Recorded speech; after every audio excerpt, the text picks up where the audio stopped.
But look, that bird is surviving. Phew, those guys are over there. I'll be walking into territory. I guess those bags are getting fat over it, so I'll just be over here. Walk. I'll be fine. Okay. No crocs. No nothing. You see that one with his little paw going up? He's climbing out.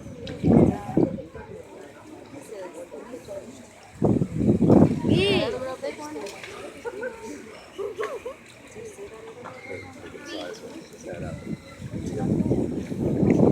What is that in the water over there? It's a feeding strategy.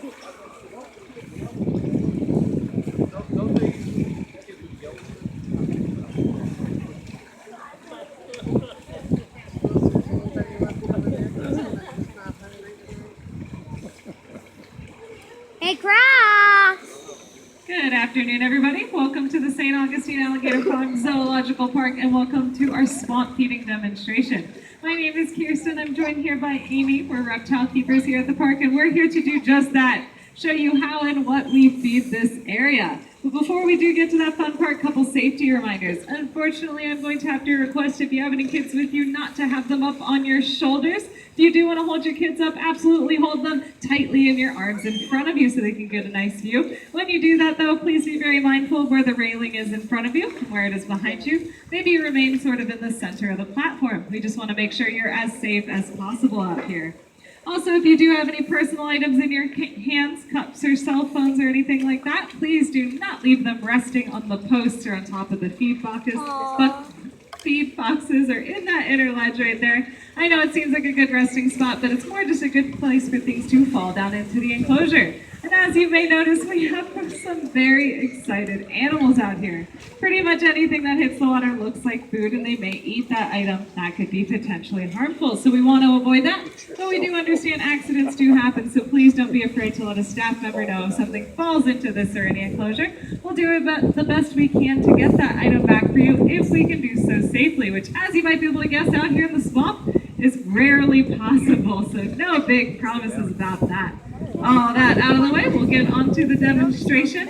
And the first food item we have today is what we like to call croc chow, or croc pellets. It's a specialized dry diet made by an exotic feed company called Missouri. So Missouri does make a variety of exotic feeds, but this one right here was designed by not only veterinarians and crocodilian biologists, but even staff from our very own park decided what needed to go into this convenient little pellet to make for such happy, healthy, and long-living alligators, as well as most of the crocodilians throughout our park will be fed the majority of this pellet. As you can see from their reactions, they do really like this pellet. Some of our individuals even seem to like this pellet more than anything else we try to offer them. As keepers, we like it as well because, as you can see, it's floating out there on the surface of the water. So that makes it nice and easy for us to see who's eating, how much, and we can easily adjust that diet if we do need to. Little fun fact about Missouri, it's actually associated with a little bit more well-known name. That's Purina. It makes your dog and cat food. Now, as nutritionally wholesome and exciting as these pellets are, I did want to show you a little bit of variety of things we might feed out here at our park, so I did bring along something else. And it's going to be some big juicy rats. Now, while you might find this a little bit gross, and perhaps you find it a bit exciting, that's not necessarily the most important part here. The most important part as a zoo is the health and welfare of our animals. So alongside that nutritionally wonderful pellet, it's nice to offer them the delicious fur, meat, bones, and guts that this rodent has to offer.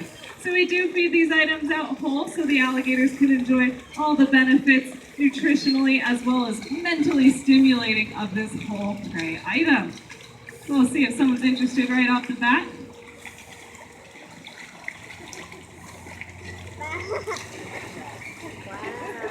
I do want to share with you also a little bit of history about our park. We've been around for over 120 years. But we did originally get our start across the street in what is now Anastasia State Park. In the 1920s, that location suffered from some natural disasters, including hurricanes, flooding, and even a fire. So we did move right over here to our current location, and in 1937 we were purchased by the Drysdale family. With that purchase, we went from being a park that had just American alligators to a park with all 24 species of crocodilian. We're one of the only facilities in the world with all 24 species, so we are quite proud of it, as well as the beautiful birds, amazing mammals, and a great variety of reptiles, along with all the research and conservation we do with many of those species. So we're quite happy with that purchase by the Drysdale family. But of course, we're here to learn about the amazing American alligator. And by the way, out here in our swamp, we do have over 250 American alligators, as well as 2 American crocodiles. So that's your fun game for the day. You may have already spotted some of the 2 that don't look like the others, little hidden ones way over there. Oh, CJ. Also, alligators are what we call generalist carnivores. So this means they'll eat just about anything. That could be some variety of delicious rodent, some other sort of mammal, fish, or bird, or even at this great big size, they'll go ahead and eat things like crustaceans or snails. Pretty much anything that they do find will be on their menu, and that's going to be very handy because they're also very opportunistic carnivores. This means they don't always know when they're going to get their next meal. So an alligator in the wild is pretty much going to eat, oh, I'm sorry, buddy, I thought you were going to open your mouth. An alligator in the wild is pretty much going to eat any time that they find that opportunity to, because they never truly know when that next opportunity comes along. And I know, this may still seem like kind of a little snack, just these little pellets and little rats. Remember, they do get all these bags of food we are feeding out right now, and we do these demonstrations regularly every day. Also remember that they're reptiles, which means they're cold-blooded animals and they don't produce their own body temperature. In this way, they don't spend a bunch of calories doing that, and they don't need to keep eating to replace calories they're not using up. In this way, they actually sustain very well over the course of an entire year, off of about 80 to 90 pounds of food, which might still sound like a whole lot of food to us, but relative to their size, it's about the same as you or I eating 1 sandwich every week and being perfectly healthy and satisfied off of that alone. It's amazing what amount of food such a large animal truly needs to sustain just because their bodies work in a whole different way than ours do. I wasn't ready for you, buddy. Let's go one more time. Come here. Thank you, sir. Now, of course, we've probably seen it on the Nature Channel. These animals can take something down much larger than these little rats, maybe a wild pig or an adult deer. But even at their great big size, they still need a way to consume such a large prey item. And that's where we get what TV has dubbed for us the death roll. Now, while it has that word right in their title, it's not necessarily the way that they're trying to kill their prey. It's more the way that they're trying to dismember it. They don't actually have the ability to chew. Their jaws only move up and down. What their teeth and their jaws are designed for is puncturing and holding on. They have 60 to 80 conical shaped teeth and a very strong jaw for this, so when they bite into the side of that prey item, maybe that big wild deer, big wild pig, they might bite the limb or the side, puncture, hold on, and then spin. And that will pull off a more manageable piece of that food item for them to then take down. So while it sounds a little bit gruesome to us, it's really just their version of a fork and a knife, making that food item a little bit easier to get down their mouths.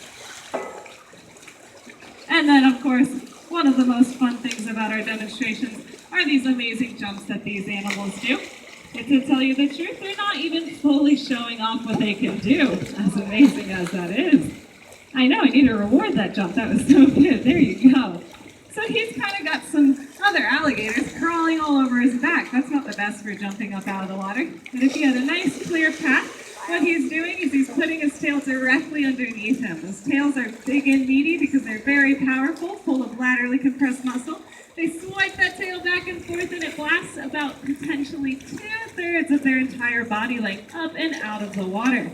That could be all the way down to those hind limbs. So sometimes Amy and I are a little grateful they don't always fully show off their powerful jump right here in front of us.